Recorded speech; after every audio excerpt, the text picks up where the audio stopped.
নমস্কাৰ মোৰ বন্ধু গোবিন্দ কৃষ্ণ মাধৱৰ এটি কবিতা পৰিৱৰ্তন কৰিবৰ হ'ল বাদ দিয়ক কন্যা সন্তানবোৰক সন্মান হানি নকৰিবি বুলি ক'বলৈ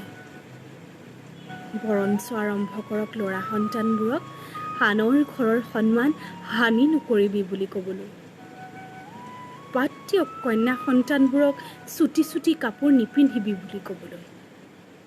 বৰঞ্চ আৰম্ভ কৰক ল'ৰা সন্তানবোৰক কাপোৰৰ তলৰ শৰীৰটো মাৰ দৰে বুলি ক'বলৈ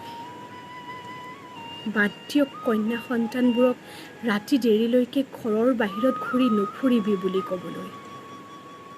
বৰঞ্চ আৰম্ভ কৰক ল'ৰা সন্তানবোৰক অকলশৰীয়া যুৱতী বাটত পালে ঘৰত থৈ আহিবি বুলি ক'বলৈ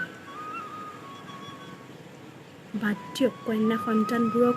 প্ৰেমিকক অশালীন ফটো নিদিবি বুলি ক'বলৈ বৰঞ্চ আৰম্ভ কৰক ল'ৰা সন্তানবোৰক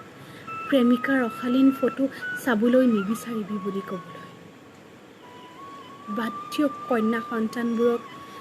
বিয়াৰ আগতেই ঘৰৰ সকলো কাম শিকি লওঁ বুলি ক'বলৈ বৰঞ্চ আৰম্ভ কৰক ল'ৰা সন্তানবোৰক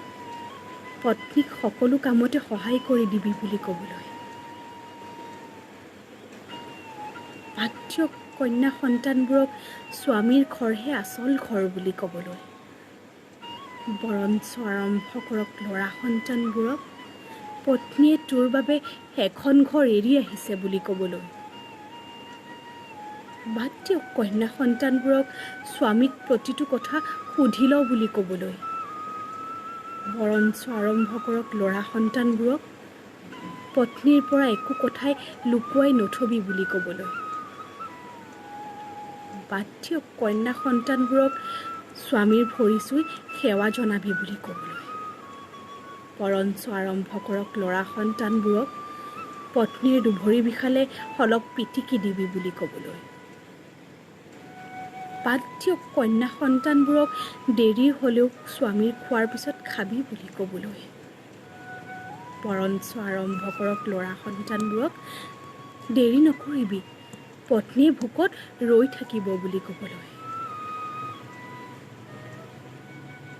বাদ দিয়ক কন্যা সন্তানবোৰক বিয়াৰ পাছত স্বামীক দেৱতা বুলি ভক্তি কৰিবি বুলি ক'বলৈ বৰঞ্চ আৰম্ভ কৰক ল'ৰা সন্তানবোৰক পত্নীক দেৱীৰ স্থানত ৰাখিবি বুলি ক'বলৈ ধন্যবাদ।